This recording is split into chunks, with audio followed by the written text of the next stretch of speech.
welcome to the Dream Architect Life podcast. We are switching things up a little bit today, and we have a really special guest with us. So I'm really excited to introduce. I have with me the host of the Traveling Optimist podcast, Steve Ody. Steve is an entrepreneur who is passionate about making a difference, building relationships for the long term. He's a first-class communicator, expert in developing and sustaining working relationships at senior levels across different sectors. He is results-driven, customer-focused, and is here to share his light with the world. He's going to provide an amazing spin on what has been the podcast. So, Steve, thank you for joining us. Oh, no, it's an absolute pleasure. Thank you so much for having me on the show, Brittany. And I must say, I've listened to your podcasts already, and I think they're excellent. And I can't wait to get going. Well, we feel graced with your presence today, and I know that you are going to shed so much insight for our audience, for our listeners, for our clients, for people just listening across the board. So this is going to be a fun conversation. Absolutely. So Steve, I know I gave just a really high level intro that doesn't even scratch the surface of who you are, where you came from. So talk a little bit about your journey and what's gotten you to this point. Okay. The condensed version. So I'm Steve Ody. I live in the UK. I live in the southeast of England, south of London. And I am an entrepreneur, business owner who started off his career really in travel and spent the next 30 years helping people achieve their dreams in terms of travel. And then COVID came along. It had a massive effect on the travel industry as a whole. And so my business hit a brick wall. I needed to do something different, really. And so I have retrained and become a mortgage broker and got my exams and started a podcast. I still do a little bit of travel, but it's not the main focus now because there's too much instability. But generally speaking, that's the condensed version. In between all of that, there's lots of highlights, including, being able to travel to some amazing places in the world. I've got two daughters, 22 and 18, at university, and one's just about to go to university. I'm married to Maria. So that's me in a nutshell. I love how humble you are. And, you talk about how, the pandemic hit and, just pivoted. And I mean, there was some really tough stuff that happened there. And, for those listening, I highly recommend that you tune into Steve's podcast as well, The Traveling Optimist. He has had, just some brilliant conversations on there. And I think his insight and his mindset, a lot of what we talk about here on the Dream Architect Life podcast is all about, where your focus should be and looking at the things you can control and, really putting that positive energy out into the world, not to be naively optimistic, but to be optimistic to the sense that, that regardless of what's going on the other side of this, things are going to be okay. They might look different, but they're going to be okay. So Steve, that from day one, I loved the title of your podcast, and it just is something that caught my attention. So talk a little bit about the podcast, why you decided to do that, and really what the inspiration was behind it. Okay, yeah, sure. Well, really, it was born out of the fact that when COVID hit and lockdown came upon us in 2020, I needed something else to do, something creative. And okay, I'd heard about this podcast, what podcasts were and everything, and I thought, let's give it a go. So I just YouTubed how to do it, and I thought, what's it going to be on? Well, it's all about optimism. From the word go, I've always been all about optimism, Brittany, as you know, and like you said in the text earlier, it's not I'm not talking about naive optimism, rainbows and unicorns and things. I am a realist as well, but generally speaking, it takes a lot to get me down, and I just needed something to do really whilst I was dealing with all of the negativity of my business hitting a brick wall, and which has eventually I've had to close the business, unfortunately, but and dealing with all of my clients who were not going on holiday, and for obvious reasons, I needed an outlet to go down. Podcast seemed okay.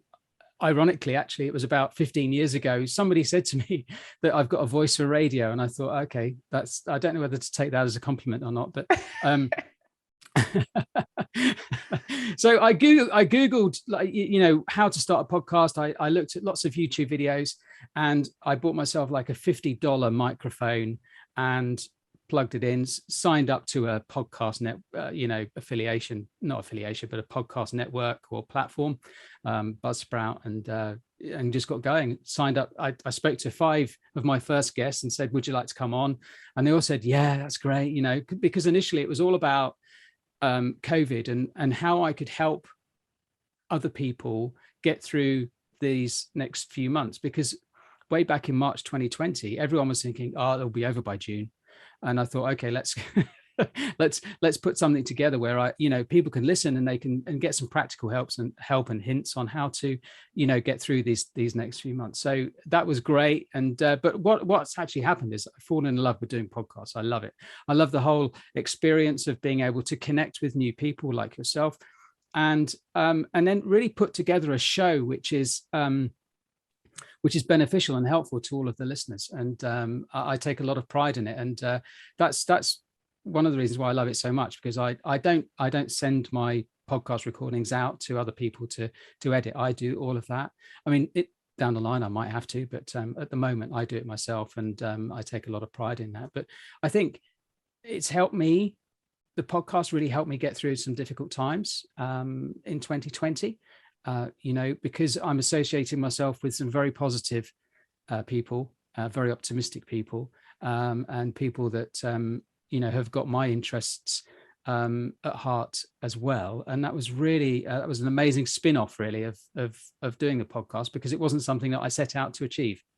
I think there's a really interesting theme to pull out here. We all know how we felt through the pandemic, and everybody handled it differently. But, the common theme was that there is and has been and continues to be a heck of a lot of fear-based things put into the media or put into social media or wherever it is that we're getting any outside information from. So, I think, Steve, what you were able to do and realize, like, so far ahead of the game, is that people need positive.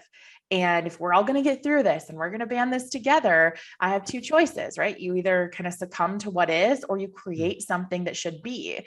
And I think you are just such a beautiful representation of that and what you've created and what you did. And, without any guarantee of success, those 5 people you asked initially could have said no. And then you're like, okay, well, what am I going to do now? Ask the next 5 people, I guess.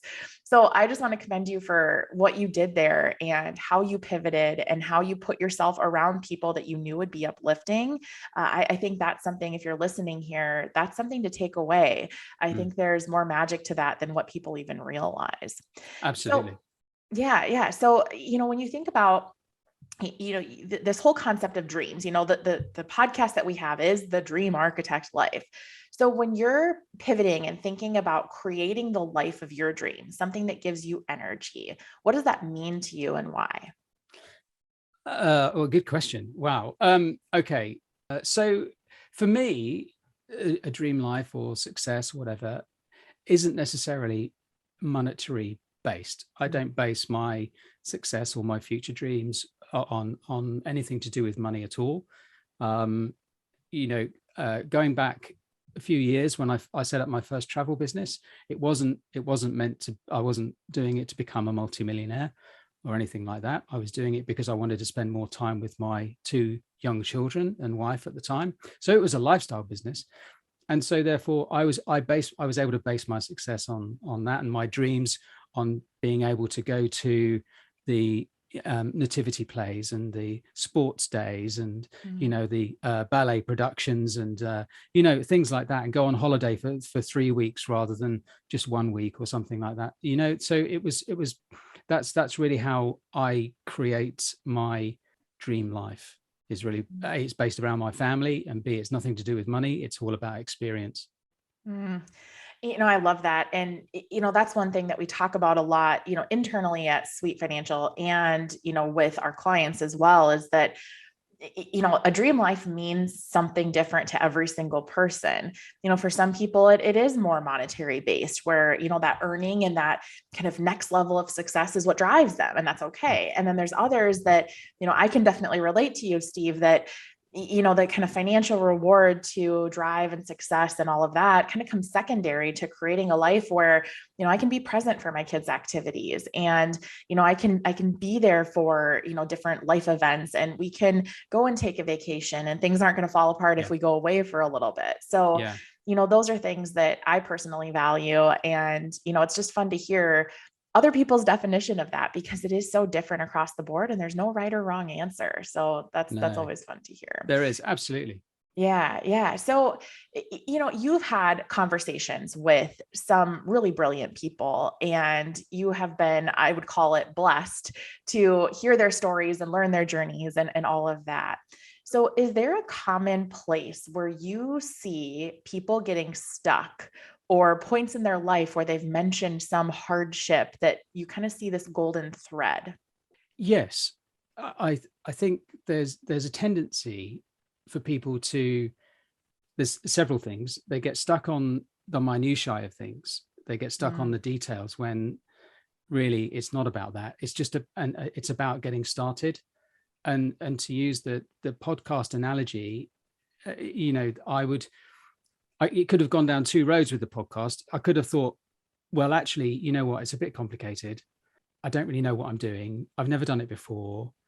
How am I going to, I might not like the way I sound, through a microphone. How is that all going to pan out? Will guests want to come on my show?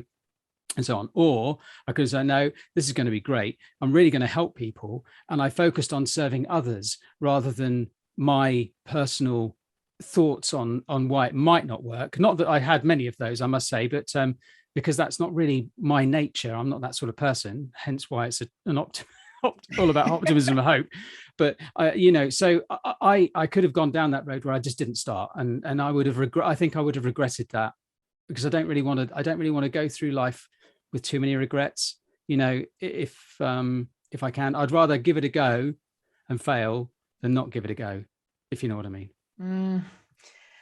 That is beautiful advice. And, that's something that we are definitely trying to encourage more and more people to embrace. That, if you sit down, like, let's just say that you're coming up on something, and let's take your podcast, for example, take our podcast, for example, you sit down and you go, okay, so we want to put this message out into the world, and here's our intention for it. And this is what we see it looking like. So in a best case scenario, here's all the things that could happen as a result of taking this chance and going after something that we've never done before. And then in the other column or whatever, you put, well, here's the worst case scenario if it doesn't pan out the way that I want. And what's interesting is that 9 times out of 10, when people actually take the physical act of writing that out, like putting pen to paper, the negatives are far less than the positives. Yes. People get it. I think we tend to get caught in our own heads where we think, kind of go to the doom and gloom, or, oh, this is all the reasons why it can't work or it won't happen or whatever. And Steve, like you, I am definitely one that doesn't tend to think that way, but I've caught myself a couple times. Like, I've caught myself thinking, oh my gosh, like, what's going to happen if I put this out into the world and people don't like it, or they, think I'm weird, or they don't enjoy whatever that message is, or whatever it is you're working on. So I think that's such a great trait that you have in being able to overcome that. Yes. So along that topic, then, are there any other points in your life where you think about a moment where you had a lot of fear, like you were facing massive fear in taking some chance? What was that point, and what did you do to overcome it? Another good question. Well, apart from looking at the Rip Ride Rocket roller coaster at Universal Studios in Orlando and thinking, oh my God, why have I said to my girls I'm going to go on that roller coaster? I would say that it's really the most recent time was realizing that I had to change my course. So I had to do something that I had to step into an unknown, and that's going into another industry. So I took all my exams to become a mortgage broker, because I didn't really want to be in the same situation in a few years if another pandemic hits, and being in travel was you're going to be hit immediately. So there was a lot of fear in there, and there's several reasons. Because I had to take exams, and I'm not really very good at taking exams, and I'm 52. So I thought all my exams, I feel my exams were really past me. I wasn't, there was a lot of pressure. I put a lot of pressure on myself to put myself in a position to actually fail something. And I don't like doing that. So the fear for me was very real, in that if I didn't pass these exams, the next chapter of my life couldn't go ahead. I'd have to have another think about something else. I didn't really want that to happen. So that was very focusing. And B, I was going into an area of unknown, and that was quite scary. I guess that's one of the latest version of something that's happened to me, where I kind of tried to overcome fear. Yeah. I think that what you talk about there is interesting too. And I'm just going to pick on you for a minute is, you said, well, I'm 52 now, so my test taking years are behind me, but yet in the same breath, you're like, well, I had to pivot, and I, decided on a different industry that I knew would be more safeguarded if this happens again. And so I think, you absolutely are so capable. And I mean, I say that coming from somebody who all growing up, I did not like tests. Like, I love learning. I absolutely am obsessed with learning. Taking the test is horribly brutal. So I can relate to you there. Hey, it's Brittany here for a little tiny interruption. Brian and I have some really exciting news, and that is that our newest book, Dream Architecture, is officially launched. It is live. We have been working for a really long time to bring you quality content. This is all centered around really similar topics to what we talk about on the podcast here, but we're going even deeper. We're looking at where money and mindset meet so that you can focus on a life filled with possibility, a life filled with abundance, and one that creates true fulfillment for your future. So be sure to grab a copy. You can download it if you've got a reader, if you've got a Kindle. You can get your physical copy. Go to Amazon.com and look up Dream Architecture by yours truly, Brittany Anderson, and the wonderful Mr. Brian Sweet. We look forward to hearing your commentary and your feedback, and really hope this can help you continue your focus on possibility. Now we'll get right back into the episode. But no, I think that it's wonderful because, if you think about it, how often do people end up being faced with some massive adversity or a pivotal moment in their life where they have this really, really big transition, and the thought process is either, I'm too old, it's too late, I can't do this, I don't know that industry or whatever. And, we see this, and especially through the pandemic, with people who in similar situation to you, maybe had a business and had to either completely change what they did or how they operated or how they served, or do what you did and have to completely change industries in order to create something that was sustainable and, could support their family and all of those good things. So, yes, the fact that you recognized that early on and you acted on it is, that's incredible. And I think that's a testament to your mindset, honestly.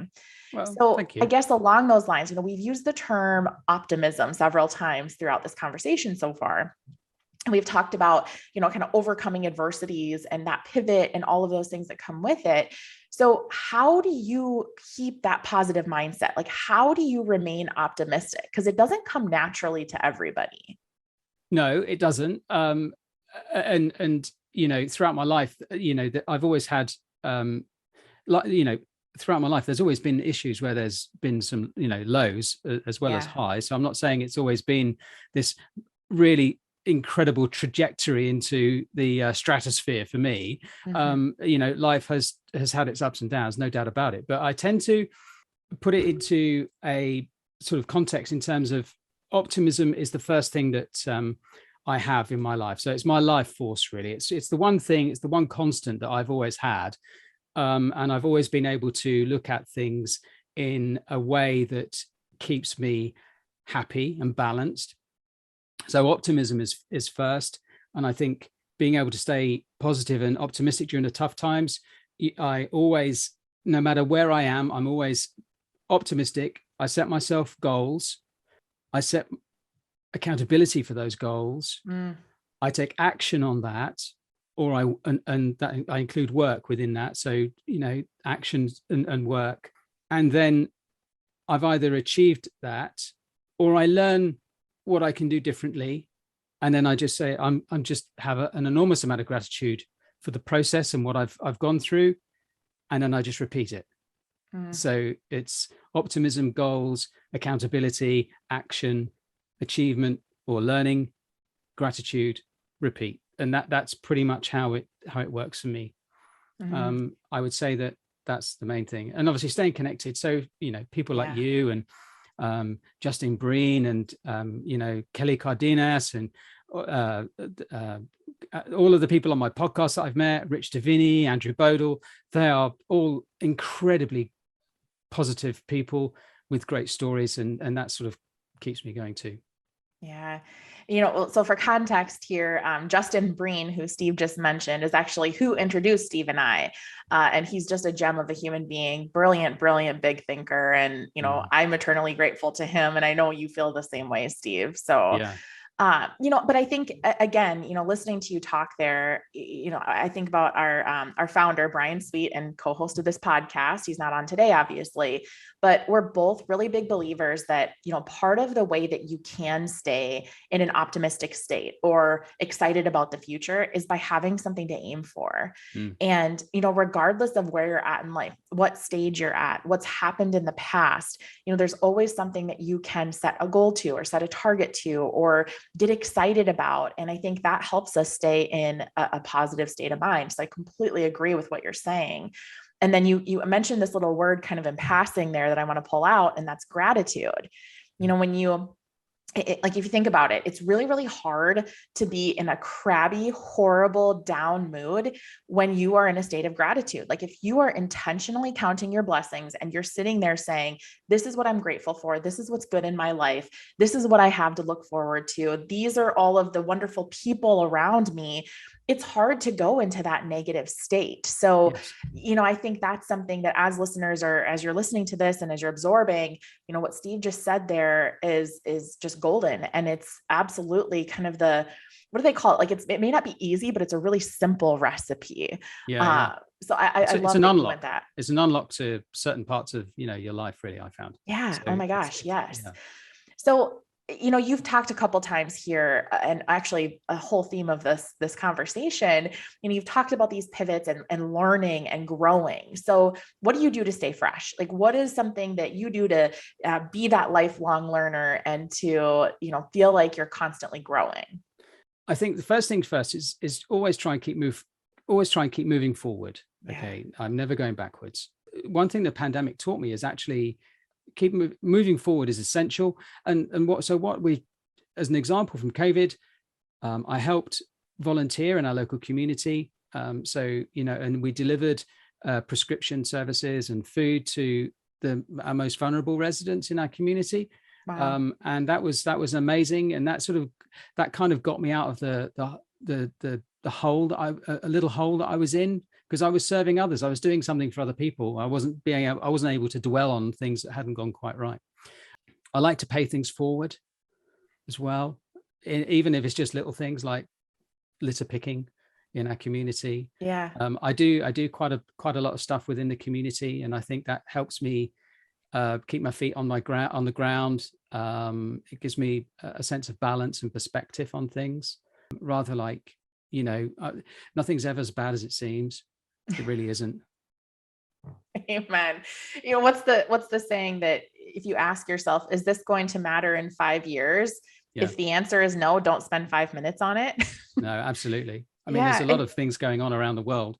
Sorry, in terms of poverty, for example. Yeah. And I think people use that word in a very naive way. I've been very lucky enough to travel to places like Africa, and poverty is very real there.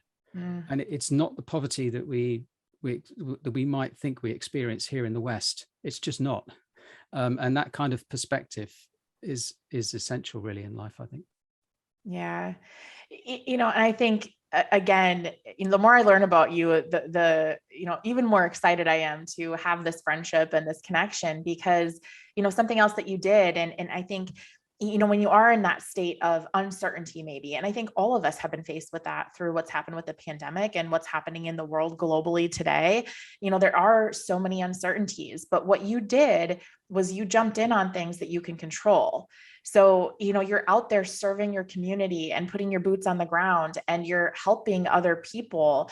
And I think, that's something, again, that as listeners, if you're thinking about things, your life is feeling a little out of control or things are feeling uneasy or whatever, just doing something that is absolutely something that you can tangibly take action on.